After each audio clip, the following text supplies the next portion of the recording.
권미란의 인사이드 아웃 오늘 대가의 어깨입니다. 대림대학교 미래자동차학부 김필수 교수님 모셨습니다. 교수님 안녕하세요. 네, 안녕하세요. 네, 오늘 딱 적기에 또 이렇게 모시게 됐습니다. 오늘의 주제 화면으로 확인하겠습니다. 경기 침체 우려 엄습, 자동차의 미래는? 연초에 사실 금리가 워낙 높아졌었기 때문에 그 경기 침체 우려와 함께 이 자동차 구매까지도 좀 영향을 줄 것이다 이런 우려가 있었는데 이런 우려가 이제 지금 4분기 정도에 좀 더 체감되는 것 같습니다. 우선 전기차 패권 전쟁에 대해서 얘기를 좀 해보겠습니다. 미중 사이의 그 전기차 패권 양상 어떤 정부와 어떤 기업이 잘하고 있는지 평가를 해주시죠. 상당히 좀 고민되는 부분입니다. 지금 현재로서는 전기차 자체가 이 국내는 물론이고 글로벌 시장에서 판매가 줄어들고 있거든요. 결국은 이 상황에서 얼마만큼 전기차를 밀어내느냐가 굉장히 중요한 관건은 결국은 가격을 만큼 낮추느냐가 굉장히 중요하거든요. 그러다 보니까 특히 이제 미국의 IRA가 미중 간의 경제 갈등에서 중국을 배제하는 부분도 있고 또 실제로 유럽의 핵심 원자재법이라든지 또 최근에 들어서 유럽에서 중국산 전기차 배터리에다가 과다한 보조금을 줬는지 조사에 들어가고 있어요. 이런 것들이 이제 유럽에 진출한 중국 업체를 배제하기 위한 여러 가지 노력이라고 보고 있습니다. 그럼에도 불구하고 뭐 전기차 쪽에서는 업체 중에서는 테슬라가 역시 이제 혁신의 아이콘으로 실적이 어떻게 되느냐 또 신기술 발표가 어떻게 되느냐가 관건이고요. 또 중국 업체 중에서는 BYD가 뭐 아시겠지만은 글로벌 시장에서 전기차 판매 최대거든요. 그 BYD의 적수가 이제 테슬라가 되고 있어서 양쪽 업체를 기반으로 해서 치열하게 싸우는 중이다 이렇게 좀 보시면 되고 특히 이제 국가별 측면에 있어서는 지금 세계 1위가 도요타, 폭스바겐 또 현대차 그룹 이렇게 돼 있는데 아마 전기차가 활성화되면은 순위가 바뀔 거예요. 도요타 같은 데는 하이브리드 자동차에 올인하다 보니까 전기차 부분에서는 벌써 선진국 대비해서 2년, 3년 뒤져 있습니다. 또 중국발 이 전기차가 워낙 품질과 가격 경쟁력이 높기 때문에 아마 그런 측면에서 순위도 장기적으로 보면은 중국 업체가 1위 될 가능성이 상당히 높아요. 또 테슬라도 역시 선두권이고 현대차도 워낙 잘하고 있어서 선두권이라 볼 수 있어서 지금 향후 한 5년 정도가 안개 속이다 보니까 가장 치열하다라고 볼 수가 있고 국가 간의 여러 가지 제약이라든지 또 기업체의 여러 가지 흐름에 대한 부분들도 눈여겨봐야 되는 시기가 지금이 아닐까 이렇게 보고 있습니다. 네. 기업들의 기술 혁신뿐만 아니라 정부의 지원까지도 지금 중요한 시기이고요. 네. 그리고 그 패권에 있어서 아직 완전히 미국이 가져갔다고 보기는 어렵다. 테슬라가 가져갔다고 보기는 어렵다. 이렇게 보시는 거군요. 맞습니다. 특히 네. 이제 중국을 평정을 하고 글로벌 시장에 본격 진출하지 않았습니까? 일본만 하더라도 BYD 전기차가 1월 1일부로 해서 판매가 늘어나고 있어요. 일본 내에서도요. 근데 이제 중요한 것이 이 중국의 전기차 완성차가 미국 진출은 IRA 인플레이션 감축법 문제도 있지만은 관세가 27%가 그래요. 아예 진출을 못 하죠. 근데 이 유럽 쪽은 10% 수준입니다. 그러다 보니까 벌써 뭐 3대, 4대 중에 한 대가 중국 전기차다 이렇게 얘기할 정도니까 유럽도 비상이 걸린 겁니다. 그래서 아까 말씀드린 대로 보조금의 과다 지급에 대한 것들을 조사에 들어가는 이유가 일종의 이 막기 위한 하나의 제스처다 이렇게 볼 수가 있으니까 그러면서 동시에 글로벌 시장으로 중국의 가성비 높은 전기차가 국내에도 지금 승용차가 아직 안 들어와 있지만은 내년 상반기에 BYD 전기차가 국내에 판매될 가능성이 굉장히 높다 이렇게 볼 정도로 글로벌 시장에서의 중국차의 공략 무서워지고 있다 이렇게 보고 있습니다.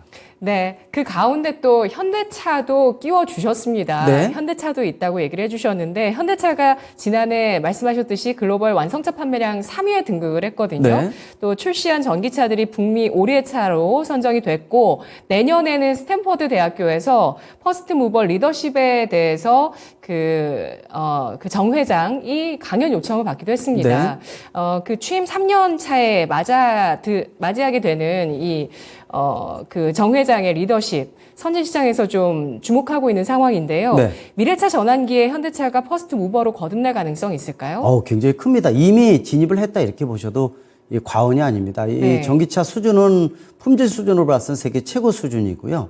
또 내연기관차도 워낙 잘 만들고 아시겠지만 제네시스가 지금 100만 대 이 생산이 넘어갔지 않습니까? 이미 미국에서 또 대한민국에서 대성공을 거두면서 유럽과 중국 진출을 제네시스를 지금 하고 있는데 유럽에서 독일에서 반응이 괜찮습니다.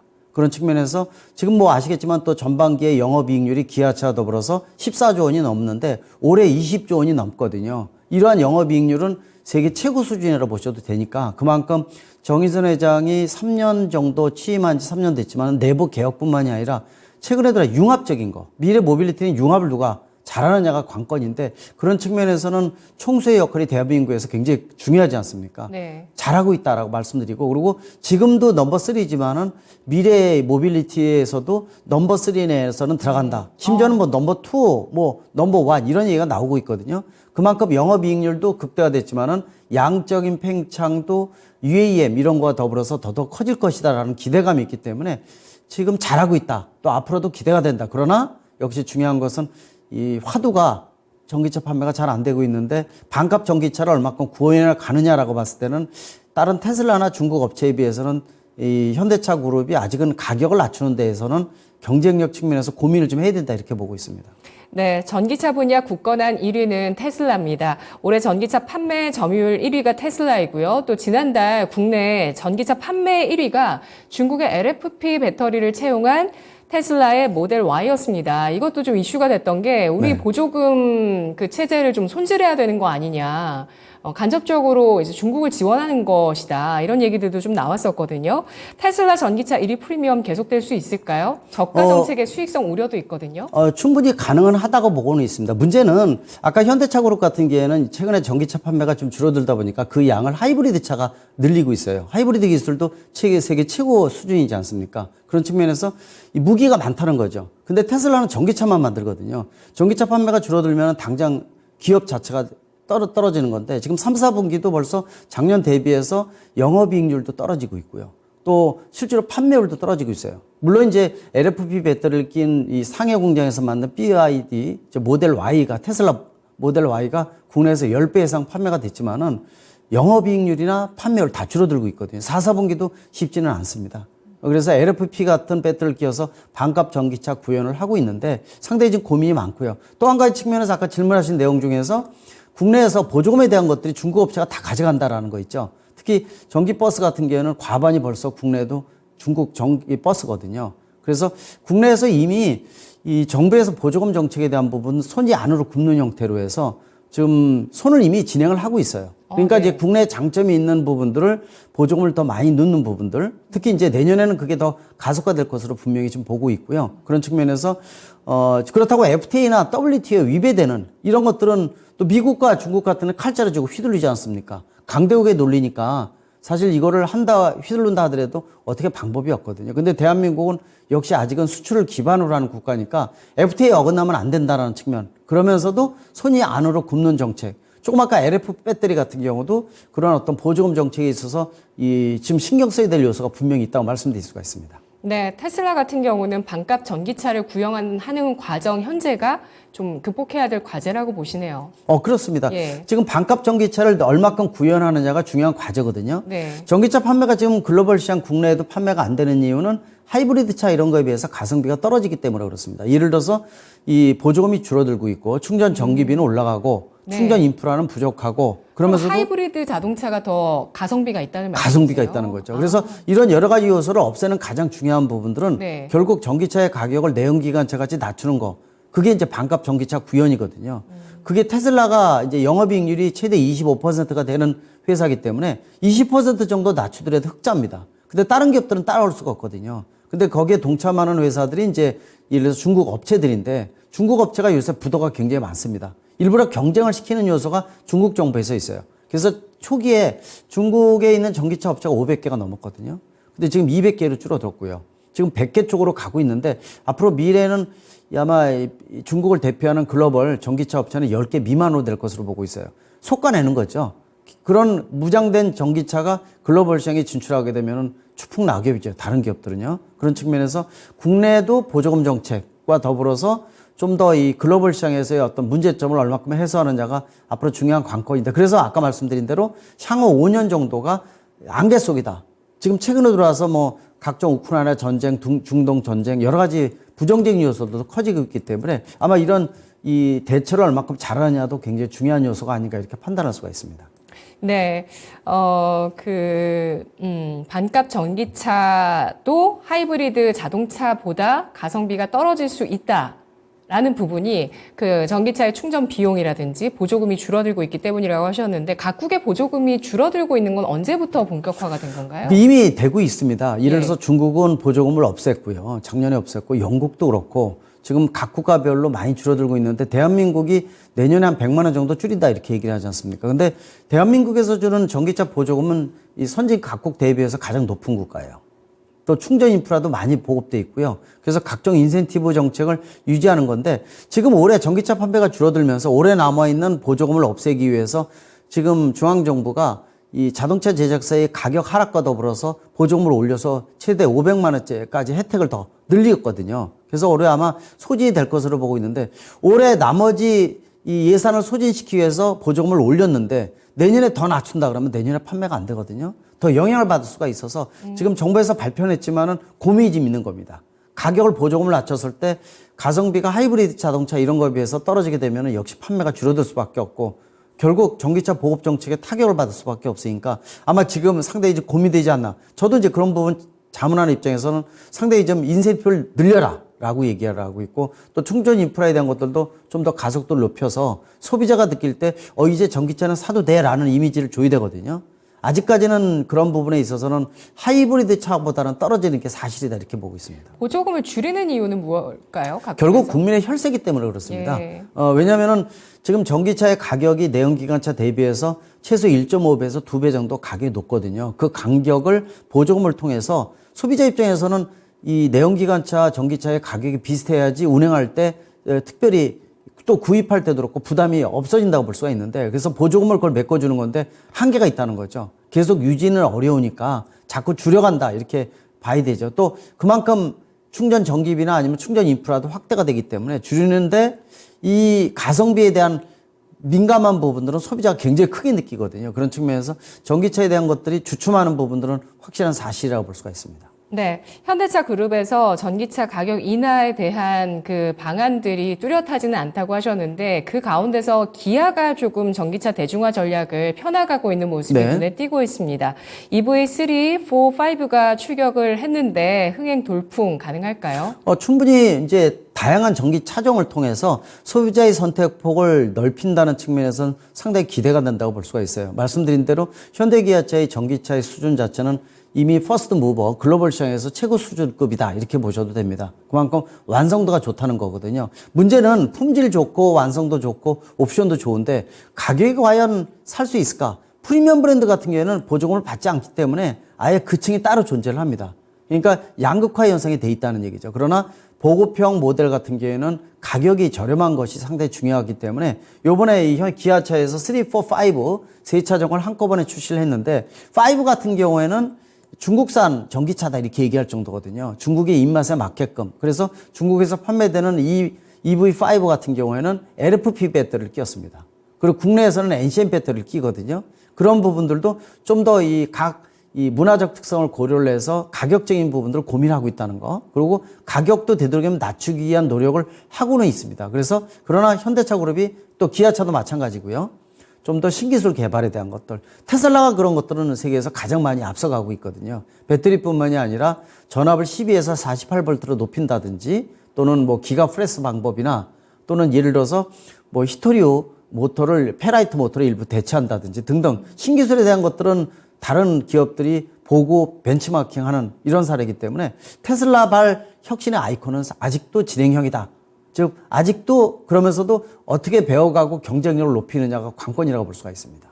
네, EV3, 4, 5는 35,000달러에서 5만 달러대 가격이 형성이 되어 있는데 3만 달러 수준까지 떨어지더라도 한 4천만 원 정도 맞습니다. 되는 가격을 보여줍니다. 경기 침체 우려가 계속되고 있습니다. 그 일론 머스크 테슬라 CEO도 그에 대해서 발언했습니다. 고금리로 자동차의 수요가 떨어질 수 있다 이런 발언을 했는데요. 전기차 확산의 걸림돌이 될까요? 상당히 이제 고민되는 겁니다. 작년 말부터 고금리 경기 침체가 계속 이어지고 있거든요. 그 경기 침체가 되면은 가장 먼저 포기하는 것이 자동차 신차 구입 계획을 늦춥니다. 그리고 기존에 끌던 차를 더 오래 끄는 부분들이 있고요. 또 신차라는 것 자체는 비용이 많이 들어가기 때문에 차를 오래 끌수록 돈은 안 들어갑니다. 근데 신차의 유혹을 뿌리치지 못하다 보니까 신차를 구입하는 패턴이 늘어나는 건데 네. 내연기관보다 전기차가 라이프 사이클이 짧아요. 움직이는 가전제품이기 때문에 그런 측면에서 전기차는 아직 뭐 살 사람 다 샀다. 두 번째 그룹이 들어와야 된다. 그러기 위해서는 새로운 인센티브가 필요하다. 이런 얘기가 많이 있거든요. 충분히 공감하는 부분인데 그래서 아까 말씀드린 각종 단점을 없애주는 가장 중요한 요소는 반값 전기차예요. 그래서 충전 인프라는 시간이 지남에 따라서 훨씬 더 좋아질 거고요. 또 충전 전기비, 보조금 이런 것들을 일거에 날릴 수 있는 부분들이 반값 전기차인데 이거를 과연 구현할 수 있을까라고 봤을 때는 아직은 신기술 개발이나 아직 게임 체인저, 예를 들어서 전기차용 변속기나 이런 것들은 진행 중에 있거든요. 이런 것들이 들어가게 되면 배터리 용량을 상당 부분 줄일 수가 있는데 아직까지는 신기술, 게임 체인저 기술이 좀 약하다고 볼 수가 있어서 아마 그런 어떤 동기부여가 필요한데 그래서 테슬라를 눈여겨보는 거고요. 또 네. BYD, 중국차는 완성도가 굉장히 뛰어납니다. 그리고 특히 소프트웨어 알고리즘은 우리보다 훨씬 더 뛰어날 정도니까 글로벌 시장에서요, 보면은 다 놀라는 거예요. 최근 뉴스 중에서 이 유럽에 본격 진출하면서 독일 쪽에 BYD 예를 들어서 뭐 또 니오라든지 대리점들이 굉장히 많이 생기고 있습니다. 유럽을 엄청 공략하고 있다. 맞습니다. 왜냐하면 관세가 10%뿐이 안 되니까 문턱이 예. 낮죠. 이제 그게 공략이 심해지다 보니까 유럽 내에서 난리가 난 거죠. 긴장도가 높아지면서 배터리에 대한 불법 보조금 지급 이거를 실태 조사하겠다. 이게 무슨 뜻이냐? 조사에서요 결과 나오면은 반텀핑 관세 물어서 관세를 30% 이상 높이는 거죠. 못 들어오게 만드는 거죠.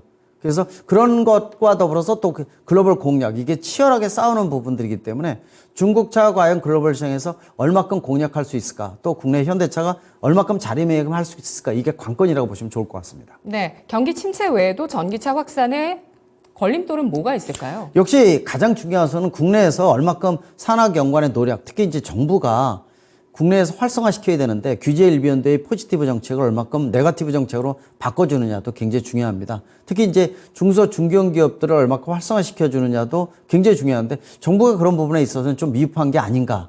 또 국내에서 항상 문제 생기는 게 노사 분규 아닙니까? 노사의 어떤 상생 모드 이런 것들도 굉장히 중요한 경쟁력 제고에 중요하고요. 해외에 여러 가지 악재들이 많습니다. 지금 우크라이나 전쟁으로 러시아 다 포기해버렸고 또 중동 전쟁이 발발하게 되면은 이스라엘만의 문제가 아니라 중동 전체의 불안감이 조성이 되면서 수출 물량에 영향을 받을 수밖에 없습니다. 따라서 그런 부분들을 능동적으로 대처해서 철저한 분석 또 남들보다 반걸음 앞선 전략 이런 것들이 지금 필요하니까 여기에는 기본적으로 품질, 반값 전기차에 대한 조건은 기본이라고 보시면 좋을 것 같습니다. 네, 여기에 계속해서 낮아지는 보조금이라든지 충전 전기비가 높아지고 있다는 부분 지적을 해주셨는데요. 가성비를 높이기 위해서 지금 전기차 기업들이 손쉽게 채택하는 게 LFP 배터리입니다. 네. 그런데 이 LFP 배터리의 단점이 재활용이 어렵다는 점이고 이것을 그래서 재활용이 어려운 LFP 배터리를 쓴다면 이거에 대해서도 뭐 세금이라든지 무언가 좀 페널티를 부과해야 된다 이런 얘기도 있거든요. 맞습니다. 예, 어떤 의견이실까요? 지금 자체는 반값 전기차 구현할 때 제일 편한 방법이 NCM 배터리보다 가격이 저렴한 중국산 LFP를 끼는 게 보편화되기 시작을 했어요. 그런 모델들이 국내에서 판매가 되고 있고 또 국산 모델에도 중국산 LFP를 끼고 있거든요.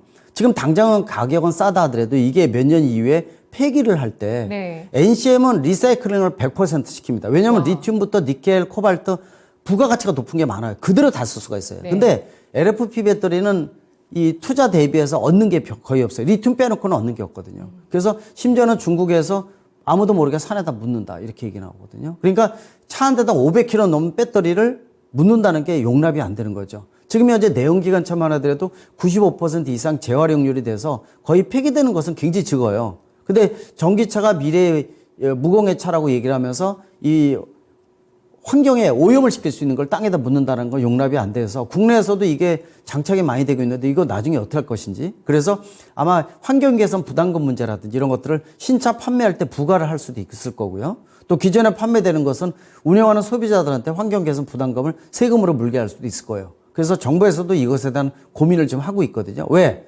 이 리사이클링을 하기 위해서 10원을 집어넣었을 때 1원뿐이 못 건지고 9원은 투자돼야 되거든요. 근데 그 비용을 나중에 국민의 혈세에 집어넣는다. 말이 안 되는 거기 때문에 그래서 신체에다가 부과될 가능성이 있다는 거. 그래서 LFP가 지금은 싼 맛으로 들어간다라고 보지만은 리사이클링 측면, 환경적인 측면은 굉장히 문제가 있어서 아마 그런 고민이 늘어날 것으로 예상을 하고 있습니다. 네, 내년도 전기차 업계 메인 이슈 전망해 주시죠. 내년에는 결국은 중요한 것은 전기차 판매가 줄어든 것을 어떻게 올려주느냐가 관건입니다. 그래서 정부에서도 지금 보조금 정책 100만 원 정도 중앙정부에서 낮추겠다 발표했지만은 이거를 상당히 좀 고민한다 이렇게 좀 보고 있고 가성비 높여야 되거든요. 소비자 끌어모아야 됩니다. 그래야지만 전기차 활성화가 되는 거고 그렇다고 이 내연기관으로 돌아가는 건 절대로 아닙니다.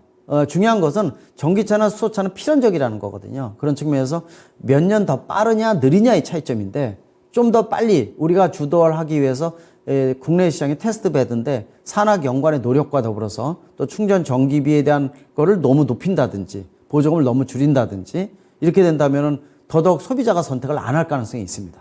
그래서 그러한 가성비를 피부로 느끼게끔 만들어주는 이런 정책도 굉장히 중요하고요. 또 제작사들의 노력도 역시 중요하겠죠. 그래서 그만큼 그런 요소들이 얼마큼 내년에 반영이 되느냐에 따라서 내년 전기차 시장, 여기에 들어가는 배터리, 또 소재 시장 이런 것들도 같이 연달아서 역할 또 영향을 받는다고 볼 수가 있습니다.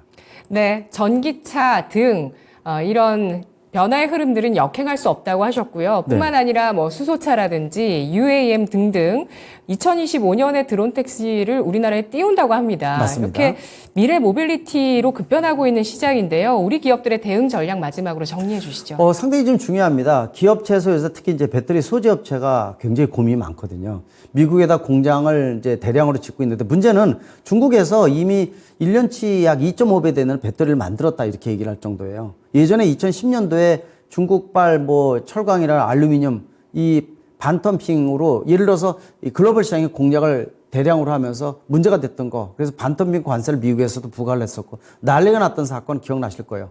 똑같이 지금 배터리가 그런 양상이 되고 있어요. 네. 그래서 그렇게 공급이 된다면은 결국 국내 배터리 업계나 소재 업체가 영향을 받을 수가 없기 때문에 그 추이를 눈여겨보셔야 됩니다. 그러니까 중국에서 만들어 놓은 배터리를 보조금을 받아서 만들어 놓은 배터리를 저가로 반값으로 공급할 가능성이 있으면 전기차 가격도 낮아질 수밖에 없거든요. 그래서 그런 부분들은 지금 각 국가에서 모니터링을 좀 하고 있으니까 대한민국도 그런 고민을 좀 해야 된다는 거죠. 그래서 LFP가 꼭 좋은 것만 아니다. 그리고 향후 이 배터리에 대한 저렴한 배터리가 글로벌 공략을 할 때 우리가 어떻게 할 것인지에 대한 고민을 좀 해야 되는 시점이어서 지금 현재 몇 년치의 안개 속을 좀 잘 봐야 된다고 말씀드렸지만 특히 네. 당장은 내년에 대한 것들 있죠. 이런 고민이 좀 있습니다. 그러나 IR이나 이런 걸로 인해서 배터리에 대한 혜택, 수요 공급 측면에서는 아직도 공급량이 부족하다는 거. 그래서 분명히 황금알 낳는 거위 쪽이다라는 것은 확실한데 네. 이게 늦어지냐 빨라지냐에 대한 것들은 좀 고민하는 시점이라고 볼 수가 있습니다. 그 적기를 또 놓쳐서는 안 되는 맞습니다. 입장이고요. 그 앞으로 이어질 안개 속을 잘 볼 수 있도록 교수님께서 좀 많이 도와주십시오. 네, 맞습니다. 네, 오늘 분석 잘 들었습니다. 네, 고맙습니다. 네, 감사합니다.